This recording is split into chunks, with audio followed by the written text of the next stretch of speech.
തിരഞ്ഞെടുപ്പ് കാലത്ത് പാലക്കാട്ടിന് എന്തും സംഭവിക്കാം. രാഹുൽ ഇല്ലാത്ത നാട് ഇനി LDF-ന് വീണ്ടും സ്വന്തമാകും. ടിപ്പു സുൽത്താന്റെ കോട്ടയ്ക്ക് പേരുകെട്ട പാലക്കാട് തങ്ങളുടെയും ഉരുക്കുകോട്ടയാണ് എന്ന് LDF സമർത്ഥിക്കുന്നിടത്താണ് വീണ്ടും ഒരു തദ്ദേശ തിരഞ്ഞെടുപ്പ് എത്തുന്നത്. 12 നിയമസഭാ സീറ്റുകളിൽ 2 മാത്രമാണ് UDF-നുള്ളത്. ജില്ലാ പഞ്ചായത്തിൽ 30-ൽ 27 സീറ്റും ഇടതുപക്ഷത്തിനാണ്. 88 പഞ്ചായത്തുകളിൽ 63 ഭരിക്കുന്നതും 7 നഗരസഭകളിൽ 5 ഭരിക്കുന്നതും ഇടതുപക്ഷമാണ്. 2019 നഷ്ടമായ ആലത്തൂർ ലോക്സഭാ സീറ്റ് 2024 CPM തിരിച്ചുപിടിച്ചതും നമ്മൾ കണ്ടതാണ്. ഇതെല്ലാമാണ് തങ്ങൾക്ക് അനുകൂലമായി LDF നിരത്തുന്നത് എങ്കിലും പാലക്കാട് ലോക്സഭാ സീറ്റിൽ 3/4 ലക്ഷത്തിലേറെ വോട്ടിന്റെ ഭൂരിപക്ഷത്തിൽ VK ശ്രീകണ്ഠൻ വീണ്ടും MP ആയത് UDF ഉയർത്തിക്കാട്ടുന്നു. പാലക്കാട് നിയമസഭാ തെരഞ്ഞെടുപ്പിൽ കോൺഗ്രസ് സീറ്റ് നിലനിർത്തിയതും 4 ഇരട്ടിയിലേറെ ഭൂരിപക്ഷത്തിലാണ് എന്നുള്ളത് മറക്കാതിരിക്കുക LDF. പാലക്കാട് നഗരസഭ ഭരിക്കുന്ന BJP പല തദ്ദേശ സ്ഥാപനങ്ങളിലും 2ാം സ്ഥാനത്തുണ്ട്. പാലക്കാട് നിയമസഭാ ഉപതെരഞ്ഞെടുപ്പിൽ CPM-നെ വീണ്ടും 3ാം സ്ഥാനത്തേക്ക് തള്ളാൻ കഴിഞ്ഞതും BJP-യുടെ ആത്മവിശ്വാസം കൂട്ടുന്നു എന്ന് പറയേണ്ടിയിരിക്കുന്നു. മൃഗീയ ഭൂരിപക്ഷത്തോട് നാളിതുവരെ ജില്ലാ പഞ്ചായത്ത് ഭരണം കൈയാളിയിട്ടുള്ള LDF-ന് ഇത്തവണ അടിതെറ്റില്ലെന്ന് അനുമാനിക്കാം. പക്ഷേ മികച്ച സ്ഥാനാർത്ഥികളെ അണിനിരത്തി UDF മുന്നേറുമ്പോൾ പല ഡിവിഷനുകളിലും മിന്നുന്ന പോരാട്ടമാണ് നടക്കാൻ പോകുന്നത്. പകുതി എന്ന നിലയിലുള്ള വിലയിരുത്തലുകൾ പല UDF കേന്ദ്രങ്ങളിൽ നിന്ന് ഉയരുന്നതും അതുകൊണ്ടാണ്. 7 നഗരസഭകളിൽ 5-ലും CPM ഭരണമാണ് നടക്കുന്നത്. UDF BJP അക്കൗണ്ടുകളിൽ ഓരോന്ന് വീതമുണ്ട് താനും. ജില്ലയിലെ നഗരസഭകളിലെ പ്രധാന ശ്രദ്ധാകേന്ദ്രം എന്ന് പറയപ്പെടുന്നവളാണ് പാലക്കാട് നഗരസഭ തന്നെയാണ്.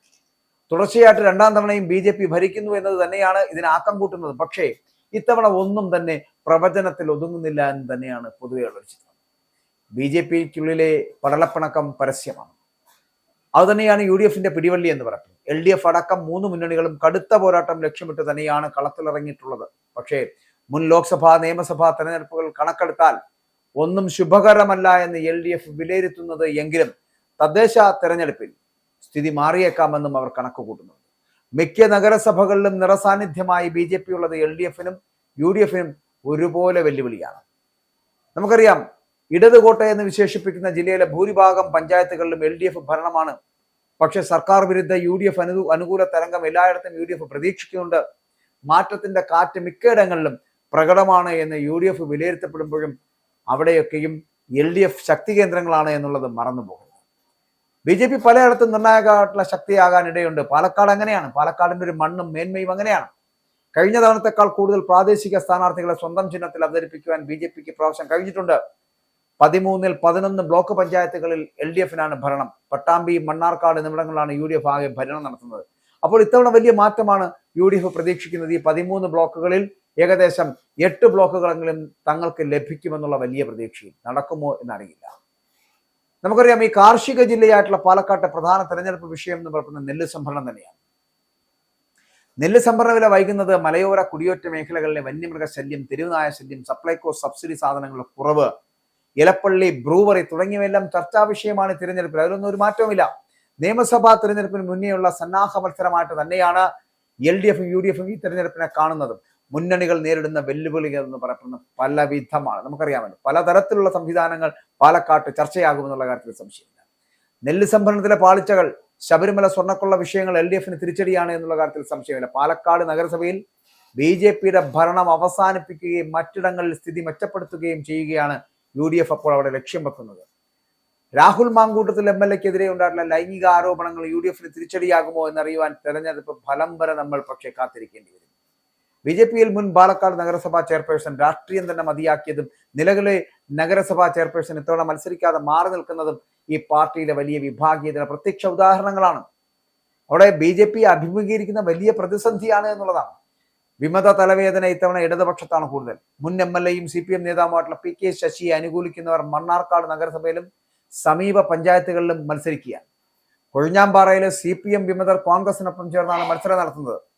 അമ്പലപ്പാറ, കാരാകുറുശ്ശി, വടക്കാഞ്ചേരി, കിഴക്കഞ്ചേരി തുടങ്ങി ഉള്ള ജില്ലയിൽ ആകെ 50-ലേറെ സീറ്റുകൾ CPM വിമതർ മത്സരിക്കുകയാണ്. CPM-ഉം CPI-യും ചിലയിടത്ത് പരസ്പരം മത്സരിക്കുന്നുണ്ട്. കോൺഗ്രസിനും ലീഗിനും ചിലയിടത്തെങ്കിലും വിമതർ തലവേദനയാകുന്നുണ്ട്. നമുക്കറിയാം, ഈ അന്തിമ വോട്ടർ പട്ടിക പ്രകാരം ജില്ലയിലൊട്ടാകെ ഏകദേശം 24,11,963 വോട്ടർമാരുണ്ട് പാലക്കാട് ജില്ലയിൽ. അതിൽ 11,42,127 പുരുഷന്മാരും 12,68,765 സ്ത്രീകളും 49 പ്രവാസി വോട്ടർമാരും 22 ട്രാൻസ്ജെൻഡർ വോട്ടർമാരുമുണ്ട്.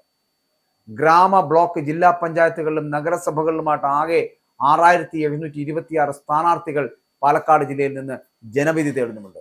ഈ ജനവിധി തേടുന്ന ഇവർക്ക് എന്തായിരിക്കും പാലക്കാട് നൽകാൻ പോകുന്നത്? പാലക്കാടിലെ ജനങ്ങൾ ഏത് തരത്തിലായിരിക്കും ഇവിടെ സ്വാധീനം ചെലുത്താൻ പോകുന്നത്? രാഹുൽ മാങ്കൂട്ടത്തിൽ വിഷയം തന്നെയാണ്, ഇല്ല എന്ന് പറയപ്പെടുന്നത്. പക്ഷെ ആ വിഷയത്തിനുള്ളിൽ നിന്നുകൊണ്ട് ഒരിക്കലും അവിടുത്തെ രാഷ്ട്രീയം ചർച്ച ചെയ്യാൻ കഴിയില്ല. അവിടുത്തെ രാഷ്ട്രീയം എന്ന് പറയപ്പെടുന്നത് ഞാൻ ആദ്യം സൂചിപ്പിച്ച പോലെ നെല്ല് സംഭരണം ഉൾപ്പെടെയുള്ള വിഷയങ്ങളുണ്ട്. ഇനി ഏതെങ്കിലും തരത്തിൽ കഴിഞ്ഞ 10 വർഷക്കാലമായിട്ട് ഭരിക്കുന്ന സർക്കാരിനെതിരെ ഒരു സർക്കാർ വിരുദ്ധ വികാരമുണ്ട്. ജനവിരുദ്ധം എന്ന് പറയപ്പെടുന്ന സർക്കാരിന്റെ നടപടികളെ ജനങ്ങൾ എതിർക്കുന്നു.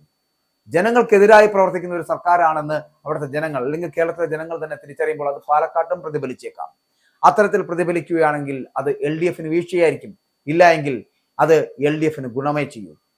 കഴിഞ്ഞ ഞാൻ ആദ്യം പറഞ്ഞ പോലെ ഈ മിക്കയിടങ്ങളിലുമുള്ള LDFന്റെ കോട്ട കൊത്തളങ്ങൾ എല്ലാം തിരികെ പിടിക്കാൻ കഴിയുന്ന ഒരു അവസ്ഥയുമായിരിക്കാം. പക്ഷേ ഈ സർക്കാർ വിരുദ്ധ ഒരു ചിന്ത, ആ ഒരു ചിന്ത ഉള്ളത് കൊണ്ട് തന്നെ അത്തരത്തിൽ വോട്ടുകൾ മാറുകയാണെങ്കിൽ അത് ആർക്ക് അനുകൂലമാകുമെന്നുള്ളത് പറയാൻ കഴിയില്ല.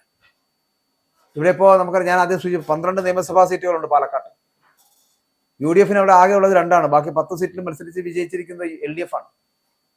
അതുപോലെ ആദ്യം ഞാൻ സൂചിപ്പിച്ച ജില്ലാ പഞ്ചായത്തിൽ 30-ൽ 27 സീറ്റും ഇടതുപക്ഷത്തിനാണ്.